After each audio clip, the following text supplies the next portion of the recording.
What up, YouTube? This is Dragonkeeper19600.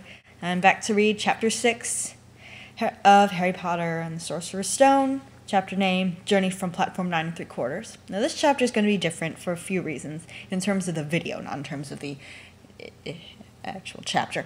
First of all, this is the first video I've made since I actually started posting these on YouTube. All of the rest of these were made before I actually started posting them. Now this is the only posting video. And these videos have actually been kind of popular. I'm surprised I've gotten a few people requesting me to keep doing them. So that's nice. Thank you to all of you who commented. Those of you who didn't, that's okay. But comments are nice and stuff. So anyway, this is different for the two reasons I said earlier. First, that from now on, I'm going to be, instead of releasing the parts of the chapter sporadically, I'm going to be releasing them all in one night. That way, maybe it'll be flow better, more coherent. Second of all, I thought I'd try something different for this chapter. If it's popular, I might do it for future chapters. Perhaps you've heard of the rather famous pony creator on DeviantArt. Yes, I am a brony, and I have been this pony creator various times to create ponies in the style of My Little Pony Friendship is Magic. And what I've been doing is making pony versions of the Harry Potter characters. So I thought that every time a character speaks, I'd put the pony version of the character I made on the screen so you can see it. And because I'm such a dork that I've literally spent hours probably on these, and I just like to put them out there just for a little change of pace. So I will be doing that. And if you don't like ponies, you can scroll down so you don't have to see them, because usually I just have the chapter illustration up the whole time, and you won't be missing anything if you don't watch. You could just listen, I guess, if it bothers you that much. So here we go, Chapter 6, The Journey from Platform 9 3/4. Harry's last month with the Dursleys wasn't fun. True, Dudley was now so scared of Harry he wouldn't stay in the same room, while Aunt Petunia and Uncle Vernon didn't shut Harry in his cupboard, force him to do anything, or shout at him. In fact, they didn't speak to him at all. Half terrified, half furious, they acted as though any cherry with Harry in it were empty. Although this was an improvement in many ways, it did become a bit depressing after a while. Harry kept to his room, with his new owl for company. He had decided to call her Hedwig, a name he had found in a history of magic. His school books were very interesting. He lay on his bed reading late into the night, Hedwig swooping in and out of the open window as she pleased. It was lucky that Aunt Petunia didn't come in to vacuum anymore, because Hedwig kept bringing back dead mice. Every night before he went to sleep, Harry ticked off another day on the piece of paper he had pinned to the wall, counting down to September the 1st. On the last day of August, he thought he'd better speak to his aunt and uncle about getting to King's Cross Station the next day, so he went down to the living room where they were watching a quiz show on television. He cleared his throat to let them know he was there, and Dudley screamed and ran from the room. Nice. Uncle Vernon. Uncle Vernon grunted to show he was listening. I need to be at King's Cross tomorrow to go to Hogwarts. Uncle Vernon grunted again. Would it be all right if you gave me a lift? Grunt. Harry supposed that meant yes. Thank you. He was about to go back upstairs when Uncle Vernon actually spoke. Funny way to get to a wizard's school, the train. Magic carpets all got punctures, have they? Harry didn't say anything. Where's the school, anyway? I don't know, said Harry, realizing this for the first time. He pulled the ticket Hagrid had given him out of his pocket. I just take the train from platform 9 3/4 at 11 o'clock, he read. His aunt and uncle stared. Platform what? 9 3/4. Don't talk rubbish, said Uncle Vernon. There is no platform 9 3/4. It's on my ticket. Barking, said Uncle Vernon. Howling mad, the lot of them. You'll see. You just wait. Wait for what? All right, we'll take you to King's Cross. We're going up to London tomorrow anyway, or I wouldn't bother. Why are you going to London? Harry asked, trying to keep things friendly. Taking Dudley to the hospital, growled Uncle Vernon. Got to have the ruddy tail removed before he goes to Smeltings. Yeah. Harry woke at 5 o'clock the next morning and was too excited and nervous to go back to sleep. He got up and pulled on his jeans because he didn't want to walk to the station in his wizard's robes. He'd change on the train. I bet some of you fans that wouldn't stop you. You'd totally go to King's Cross in your robes. He checked his Hogwarts list yet again to make sure he had everything he needed. Saw that Hedwig was shut safely in her cage. What would he have done about it if he didn't have everything he needed? It's not like he could go back to Diagon Alley. Sorry. And then paced the room, waiting for the Dursleys to get up. 2 hours later, Harry's huge, heavy trunk had been loaded into the Dursleys' car. Aunt Petunia talked Dudley into sitting next to Harry, after much pleading and begging on all sides, and they had set off. They reached King's Cross at 10:30. Uncle Vernon dumped Harry's trunk into a cart and wheeled it into the station for him. Harry thought this was strangely kind to Uncle Vernon stopped dead, facing the platforms with a nasty grin on his face. Well, there you are, boy. Platform 9, platform 10. Your platform should be somewhere in the middle, but they don't seem to have built it yet, do they?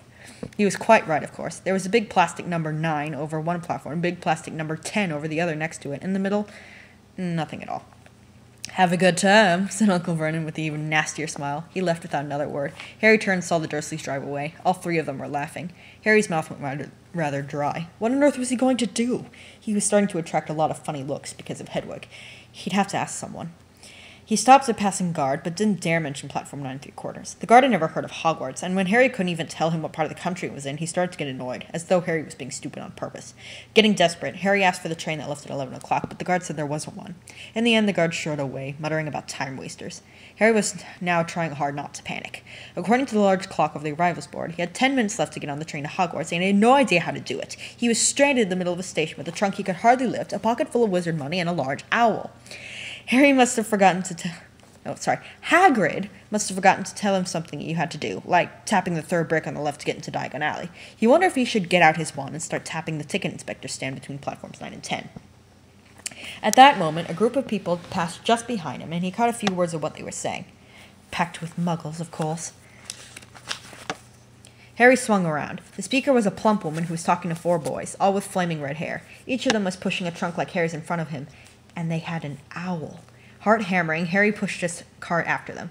They stopped, and so did he, just near enough to hear what they were saying. Now, what's the platform number? Said the boy's mother. 9 3/4, piped a small girl, also red-headed, who was holding her hand. Mum, can't I go? You're not old enough, Ginny. Now be quiet. All right, Percy, you go first. What looked like the oldest boy marched toward platforms 9 and 10. Harry watched, careful not to blink in case he missed it, but just as the boy reached the dividing barrier between the two platforms, a large crowd of tourists came swarming in front of him. By the time the last backpack had cleared away, the boy had vanished. Fred, you next, the plump woman said. I'm not Fred, I'm George, said the boy. Honestly, woman, you call yourself our mother. Can't you tell I'm George? Sorry, George, dear. Only joking, I am Fred, said the boy, and off he went. His twin called after him to hurry up, and he must have done so because a second later he had gone. But how had he done it? Now the third brother was walking briskly toward the barrier. He was almost there, and then, quite suddenly, he wasn't anywhere. There was nothing else for it. Excuse me, Harry said to the plump woman. Hello, dear, she said. First time in Hogwarts? Ron's new, too. She pointed at the last and youngest of her sons. He was tall, thin, and gangling, with freckles, big hands and feet, and a long nose. He was quite orange. Yes, said Harry. The thing is, I don't know how to get onto the platform, she said kindly, and Harry nodded. Not to worry, she said. All you have to do is walk straight at the barrier between platforms 9 and 10. Don't stop and don't be scared you'll crash into it. That's very important. Best to do it a bit at a run if you're nervous. Go on now. Go before Ron. Okay, said Harry. He pushed his trolley round and stared at the barrier. It looked very solid. He started to walk toward it. People jostled him on their way to platforms 9 and 10. Harry walked more quickly. He was going to smash right into that barrier, and then he'd be in trouble.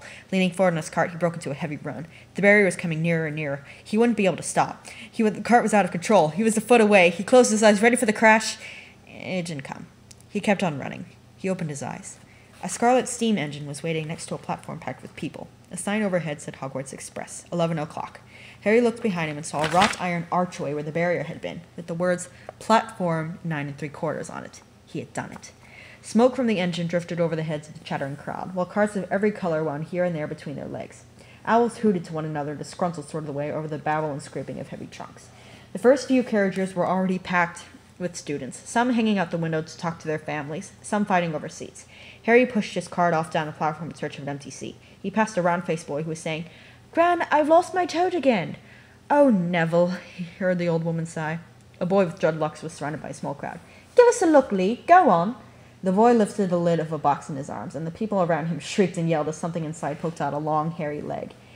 Harry pressed on through the crowd until he found an empty compartment near the end of the train. He put Hedwig inside first, and then started to shove and heave his trunk toward the train door. He tried to lift it up the steps, but could hardly raise one end, and twice he dropped it painfully on his foot.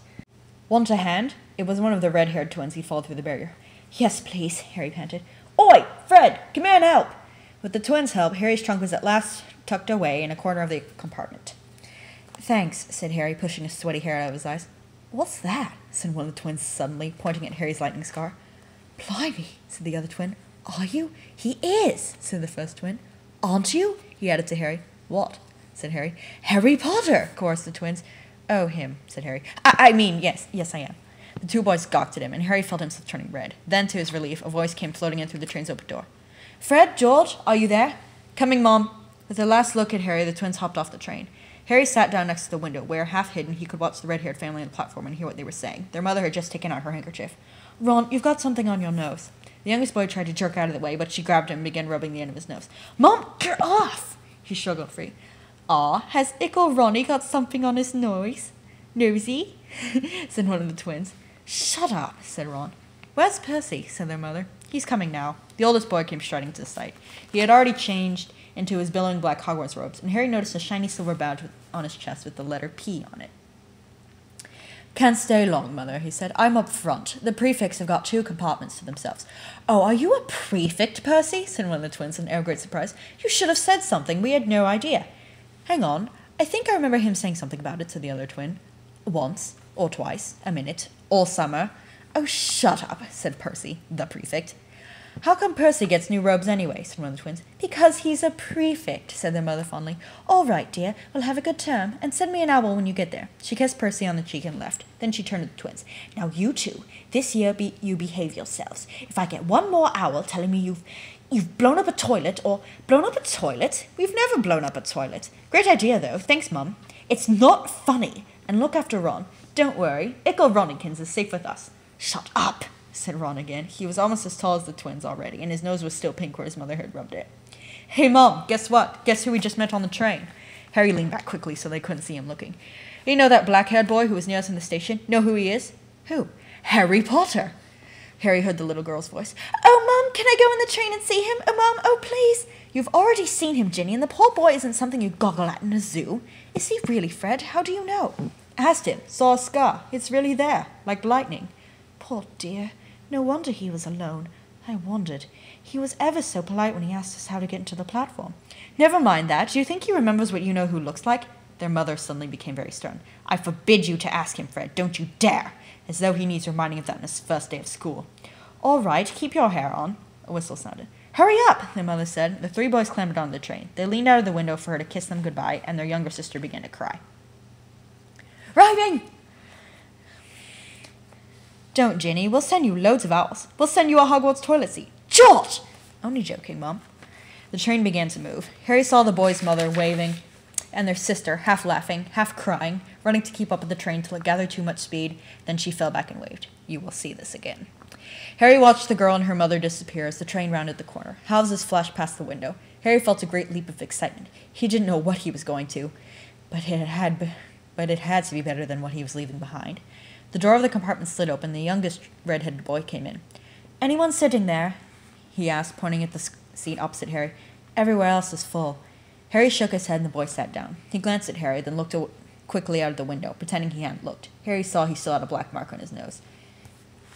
Hey, Ron. The twins were back. Listen, we're going down the middle of the train. Lee Jordan's got a giant tarantula down there. Right, mumbled Ron. Harry, said the other twin, do we introduce ourselves? Fred and George Weasley. And this is Ron, our brother. See you later, then. Bye, said Harry and Ron. The twins slid the compartment door shut behind them. Are you really Harry Potter? Ron blurted out. Harry nodded. Oh, well, I just thought it might be another one of Fred and George's jokes, said Ron.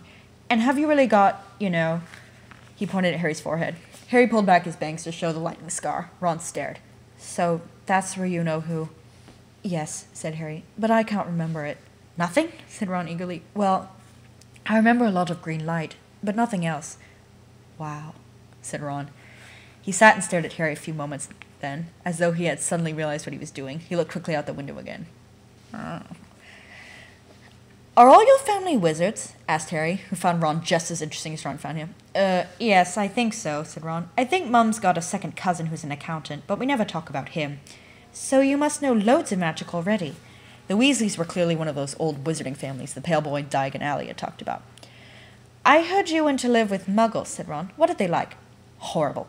Well, not all of them. My aunt and uncle and cousin are, though. Wish I'd had 3 wizard brothers. 5, said Ron. For some reason, he was looking gloomy.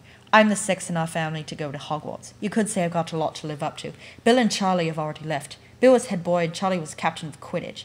Now Percy's a prefect. Fred and George mess around a lot, but they still get really good marks and everyone thinks they're really funny. Everyone expects me to do as well as the others, but if I do, it's no big deal, because they did it first. You never get anything new either with 5 brothers. I've got Bill's old robes, Charlie's old wand, and Percy's old rat. Ron reached inside his jacket and pulled out a fat grey rat, which is asleep. His name's Scabbers, and he's useless. He hardly ever wakes up. Percy got an owl from my dad for being made prefect, but they couldn't have... I got Scabbers instead. Ron's ears went pink. He seemed to think he'd said too much because he went back to staring out the window. Harry didn't think there was anything wrong with not being able to afford an owl. After all, he never had any money in his life until a month ago. And he told Ron so, all about having to wear Dudley's old clothes and never getting proper birthday presents. This seemed to cheer Ron up. The misfortune of others. And until Hagrid told me, I didn't know anything about being a wizard or about my parents or Voldemort. Ron gasped. What? Said Harry. You said you know whose name, said Ron, sounding both shocked and impressed. I'd have thought you, of all people. I'm not trying to be brave or anything saying the name, said Harry. I just never knew you shouldn't. See what I mean? I've got loads to learn. I bet, he added, voicing for the first time something been worrying him a lot lately. I bet I'm the worst in the class. You won't be. There's loads of people who come from Muggle families, and they learn well enough. While they had been talking, the train had carried them out of London. Now they were speeding past fields full of cows and sheep. They were quiet for a time, watching the fields and lanes flit past. Around 12:30, there was a great clattering outside the corridor, and a smiling, dimpled woman slid back the door and said, Anything off the cart, dears? Harry, who hadn't had any breakfast, leapt to his feet, but Ron's ears went pink again, and he muttered that he'd brought sandwiches. Harry went out into the corridor. He had never had any money for candy with the Dursleys, and now that he had pockets rattling with gold and silver, he was ready to buy as many Mars bars as he could carry. But the woman didn't have any Mars bars. What she did have were Bertie Bott's every flavor beans, Drubal's best blowing gum, chocolate frogs, pumpkin pasties, cauldron cakes, licorice wands, and a number of other strange things Harry had never seen in his life. Not wanting to miss anything, he got some of everything, and paid the woman 11 silver sickles and 7 bronze nuts. I remember one of the earlier videos, Nostalgia Critic, he goes to the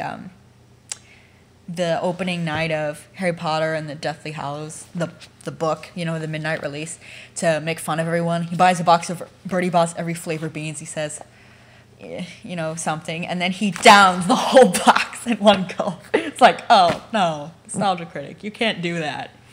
You just can't. And he threw up into his hat afterward. We could have told him, but no. Oh well. Ron stared as Harry brought it all back to the compartment, tipped to an empty seat. Hungry, are you? Starving, said Harry, taking a large bite out of a pumpkin pasty. Ron had taken out a large lumpy package and unwrapped it. There were 4 sandwiches inside. He pulled one of them apart and said, She always forgets I don't like corned beef. Swap you one for one of these, said Harry, holding the pasty. Go on. You don't want this. It's all dry, said Ron. She hasn't got much time, he added quickly. With 5 of us. Go on, have a pasty, said Harry, who had never had anything to share before, or indeed anyone to share it with. It was a nice feeling, sitting there with Ron, eating their way through all Harry's pasties, cakes, and candies, the sandwiches lay forgotten. What are these? Harry asked Ron, holding up a pack of chocolate frogs. They're not really frogs, are they? He was starting to feel that nothing would surprise him. No, said Ron, but see what the card is. I'm missing Agrippa. What? Oh, of course, you wouldn't know. Chocolate frogs have cards inside them, to collect. Famous witches and wizards. I've got about 500, but I haven't got Agrippa or Ptolemy. Harry unwrapped his chocolate frog and picked up the card. It showed a man's face. He wore half-moon glasses, had a long crooked nose, and flowing silver hair, beard, and mustache. Underneath the picture was the name Albus Dumbledore. So this is Dumbledore, said Harry. Don't tell me you've never heard of Dumbledore, said Ron. Can I have a frog? I might get Agrippa. Thanks. Harry turned over his card and read, Albus Dumbledore, currently headmaster of Hogwarts. Considered by many the greatest wizard of modern times, Dumbledore is particularly famous for his defeat of the dark wizard Grindelwald in 1945, for the discovery of the 12 uses of dragon's blood, and for his work on alchemy with his partner Nicholas Flamel. Professor Dumbledore enjoys chamber music and 10-pin bowling. Harry turned the card back and saw, to his astonishment, that Dumbledore's face had disappeared. He's gone! Well, you can't expect him to hang around all day, said Ron. He'll be back. No, I've got Morgana again, and I've got about 6 of her. Do you want it? You could start collecting. Ron's eyes strayed to the pile of chocolate frogs waiting to be unwrapped. Help yourself, said Harry. But in the Muggle world, people just stay put in photos. Do they? What, they don't move at all? Ron sounded amazed. Weird. Harry stared as Dumbledore sidled back into the picture on his card and gave him a small smile. Ron was more interested in eating the frogs than looking at the famous witches and wizards cards, but Harry couldn't keep his eyes off them. Soon he had not only Dumbledore and Morgana, but Hengist of Woodcroft, Albert Grunion, Circe, Paracelsus, and Merlin. He finally tore his eyes away from the druidess Cleodna, I guess how you pronounce that, who was scratching her nose, to open a bag of Bertie Bott's every flavor beans. You want to be careful with those, Ron warned Harry. When they say every flavor, they mean every flavor. You know, you get all the ordinary ones like chocolate, peppermint, and marmalade, but then you can get spinach and liver and tripe. George reckons he had a bogey-flavored one once. Ron picked up a green bean, looked at it carefully, bit into a corner. Ugh. See? Sprouts. They had a good time eating the every flavor beans. Harry got toast, coconut, baked bean, strawberry, curry, grass, coffee, sardine, and was even brave enough to nibble the end off a funny grey one Ron wouldn't touch, which turned out to be pepper. The countryside, now flying past the window, was becoming wilder. The neat fields had gone. Now there were woods, twisting rivers, and dark green hills. There was a knock on the door of their compartment, and the round-faced boy Harry had passed on platforms 9 and 3/4 came in. He looked tearful. "Sorry," he said, "but have you seen a toad at all?" When they shook their heads, he wailed, "I've lost him! He keeps getting away from me!" "He'll turn up," said Harry. "Yes," said the boy miserably. "Well, if you see him," he left. "Don't know why he's so bothered," said Ron. If I'd bought a toad, I'd lose it as quick as I could. Mind you, I brought Scabbers, so I can't talk." The rat was still snoozing on Ron's lap. "He might have died, and you wouldn't know the difference," said Ron in disgust. "I tried to turn him yellow yesterday to make him more interesting, but the spell didn't work. I'll show you. Look." He rummaged around the trunk and pulled out a very battered-looking wand. It was chipped in places, and something white was glinting at the end. Unicorn hairs nearly poking out. Anyway, he had just raised his wand when the compartment door slid open again. The toadless boy was back, but this time he had a girl with him. She was already wearing her new Hogwarts robes. "Has anyone seen a toad? Neville's lost one," she said. She had a bossy sort of voice, lots of bushy brown hair, and rather large front teeth. "We've already told him we haven't seen it," said Ron, but the girl wasn't listening. She was looking at the wand in his hand. "Oh, are you doing magic? Let's see it, then." She sat down. Ron looked taken aback. All right," he cleared his throat. "Sunshine, daisies, butter, mellow, turn this stupid fat rat yellow." He waved his wand, but nothing happened. Scabbers stayed grey and fast asleep. "Are you sure that's a real spell?" said the girl. "Well, it's not very good, is it? I've tried a couple spells, simple spells, just for practice, and it's all worked for me. Nobody in my family's magic at all, and it was ever such a surprise when I got my letter, but I was ever so pleased, of course. I mean, it's the very best school of witchcraft there is. I've learned all our course books by heart, of course. I just hope it will be enough. I'm Hermione Granger, by the way. Who are you?" She said all this very fast. Harry looked at Ron and was relieved to see his stunned face that he hadn't learned all the course books by heart either. "I'm Ron Weasley," Ron muttered. "Harry Potter," said Harry. "Are you really?" said Hermione. "I know all about you, of course. I've got a few extra books for background reading, and you're on modern magical history, and the rise and fall of the dark arts, and revisiting events from the 20th century. "Am I?" said Harry, feeling dazed.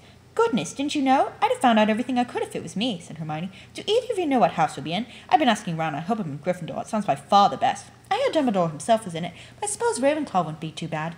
Anyway, we better go and look for Neville's toad. You two had better change, you know. I expect we'll be there soon." And she left, taking the toadless boy with her. "Whatever house I'm in, I hope she's not in it," said Ron. He threw his wand back into the trunk. "Stupid spell. George gave it to me, but he knew it was a dud."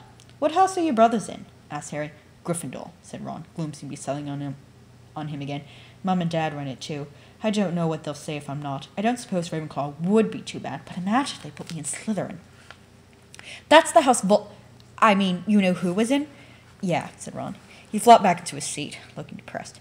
"You know, I think the ends of Scabbers' whiskers are a bit lighter," said Harry, trying to take Ron's mind off houses. "So, what do your oldest brothers do now that they've left anyway?" Harry was wondering what a wizard did once he'd finished school. "Charlie's in Romania studying dragons, and Bill's in Africa doing something for Gringotts," said Ron. "Did you hear about Gringotts? It's been all over the Daily Prophet, but I don't suppose you'd get that with the Muggles. Someone tried to rob a high-security vault." Harry stared. "Really? What happened to them?" "Nothing. That's why it's such big news. They haven't even been caught. My dad says it must have been a powerful dark wizard to get around Gringotts, but they don't think they took anything. That's what's odd. Of course, everyone gets scared when something like this happens, in case you know who's behind it." Harry turned this news over in his mind. He was starting to get a prickle of fear every time you-know-who was mentioned. He supposed this was all part of entering the magical world, but it had been a lot more comfortable saying Voldemort without worrying. "What's your Quidditch team?" Ron asked. I don't know any," Harry confessed. "What?" Ron looked dumbfounded. "Oh, you wait. It's the best game in the world." "Mike, Bill, and Kevin don't seem to like it, though." And he was off, explaining all about the 4 balls and positions of the 7 players, describing famous games he'd been to with his brothers, and the broomstick he'd like to get if he had the money. He was just taking Harry through the finer points of the game when the compartment door slid open yet again, but it wasn't Neville the Toadless Boy or Hermione Granger this time. 3 boys entered, and Harry recognized the middle one at once. It was the pale boy from Madame Malkin's robe shop. He was looking at Harry with a lot more interest than he'd shown back in Diagon Alley. "Is it true," he said, "they're saying it all down the train that Harry Potter's in this compartment? So it's you, is it?" "Yes," said Harry. He was looking at the other boys. Both of them were thick-set and looked extremely mean. Standing on either side of the pale boy, they looked like bodyguards. "Oh, this is Crabbe, and this is Goyle," said the pale boy carelessly, noticing where Harry was looking. "My father hired them to like me." No, he doesn't say that. I'm wondering where he picked up these kids, though. "And my name's Malfoy. Draco Malfoy." Ron gave a slight cough, which might have been hiding a snicker. Draco Malfoy looked at him. "Think my name's funny, do you? No need to ask who you are. My father told me all the Weasleys have red hair, freckles, and more children than they can afford." He turned back to Harry. "You'll soon find out some wizarding families are much better than others, Potter. You don't want to go making friends with the wrong sort. I can help you there." He held out his hand to shake Harry's, but Harry didn't take it. "I think I can tell who the wrong sort are for myself, thanks," he said coolly. Draco Malfoy didn't go red, but a pink tinge appeared in his pale cheeks. "I'd be careful if I were you, Potter," he said slowly. "Unless you're a bit politer, you'll go the same way as your parents. They didn't know it was good for them either. You hang around with fluff like the Weasleys and that Hagrid, and it'll rub off on you." Both Harry and Ron stood up. "Say that again," Ron said, his face as red as his hair. "Oh, you're going to fight us, are you?" Malfoy sneered. "Unless you get out now," said Harry, more bravely than he felt, because Crabbe and Goyle were a lot bigger than him or Ron. "But we don't feel like leaving, do we, boys? We've eaten all our food, and you seem to still have some." Goyle reached toward the chocolate frogs next to Ron. Ron leapt forward, but before he had so much as touched Goyle, Goyle let out a horrible yell. Scabbers the rat was hanging off his finger. Sharp little teeth sunk deep into Goyle's knuckle. Crabbe and Malfoy backed away as Goyle swung Scabbers round and round, howling. And when Scabbers finally flew off and hit the window, all 3 of them disappeared at once. Perhaps they thought there were more rats lurking among the sweets. Or perhaps they'd heard footsteps, because a second later Hermione Granger had come in. "What has been going on?" she said, looking at all the sweets all over the floor, and Ron picking up Scabbers by his tail. "I think he's been knocked out," Ron said to Harry. He looked closer at Scabbers. "No, I don't believe it. He's gone back to sleep." And so he had. "You've met Malfoy before?" Harry explained about their meeting in Diagon Alley. "I've heard of his family," said Ron darkly. "They're some of the first to come back to our side after you-know-who disappeared. Said they'd been bewitched. My dad doesn't believe it. He says Malfoy's father didn't need an excuse to go into the dark side." He turned to Hermione. "Can we help you with something? You'd better hurry up and put your robes on. We've just been up to the front to ask the conductor. He says we're nearly there. You haven't been fighting, have you? You'll be in trouble before we even get there." "Scabbers has been fighting, not us," said Ron, scowling at her. "Would you mind leaving while we change?" "All right. I only came in here because people outside have been very childishly racing up and down the corridors," said Hermione's stiffy voice. "And you've got dirt on your nose, by the way. Did you know?" Ron glared at her as she left. Harry peered out the window. It was getting dark. He could see mountains and forests under a deep purple sky. The train did seem to be slowing down. He and Ron took off their jackets and pulled on their long black robes. Ron's were a bit short for him. You could see his sneakers underneath them. A voice echoed through the train. "We'll be reaching Hogwarts in 5 minutes' time. Please leave your luggage on the train. It will be taken to the school separately." Harry's stomach lurched with nerves, and Ron, he saw, looked pale under his freckles. They crammed their pockets with the last of the sweets and joined the crowd thronging the corridor. The train slowed right down and finally stopped. People pushed their way towards the door and out into a tiny dark platform. Harry shivered in the cold night air. Then a lamp came bobbing over the heads of the students, and Harry heard a familiar voice. First years over here." "All right there, Harry?" Hagrid's big hairy face beamed over the sea of heads. "Come on, follow me. Any more first years? Mind your step now. First years, follow me." Slipping and stumbling, they followed Hagrid down what seemed to be a steep, narrow path. It was so dark on either side of them that Harry thought there must be thick trees here. Nobody spoke much. Neville, the boy who kept losing his toad, sniffed once or twice. "You'll get your first start at Hogwarts in a sec," Hagrid called over his shoulder. "Just around this bend here." There was a loud "ooh." The narrow path had opened suddenly to the edge of a great black lake. Perched atop a high mountain on the other side, its window sparkling starry sky, was a vast castle with many turrets and towers. "No more than 4 to a boat," Harry called, pointing to a fleet of little boats sitting in the water by the shore. Harry and Ron were fallen to their boat by Neville and Hermione. "Everyone in," shouted Hagrid, who had a boat to himself. "Right then. Forward!" And the fleet of little boats moved off all at once, gliding across up the lake, which was smooth as glass. Everyone was silent, staring up at the great castle overhead. It towered over them as they sailed nearer and nearer to the cliff on which it stood. "Heads down," yelled Hagrid as the first boats reached for the cliff. They all bent their heads, and the little boats carried them through a curtain of ivy that hid a wide opening in the cliff face. They were carried along a dark tunnel, which seemed to be taking them right underneath the castle, until they reached a kind of underground harbor, where they clambered out into the rocks and pebbles. "Oi, you there! Is this your Toad?" said Hagrid, who was checking the boats as people climbed out of them. "Trevor!" cried Neville blissfully, holding out his hands. Then they clambered up the passageway into the rocks after Hagrid's lamp, coming out at last to the smooth, damp grass right in the shadow of the castle. They walked up a flight of stone steps and crowded around the huge oak front door. "Everyone here? You there! Still got your Toad?" Hagrid raised a gigantic fist and knocked 3 times on the castle door. And that is Chapter 6. Join me next time for Chapter 7. Ooh.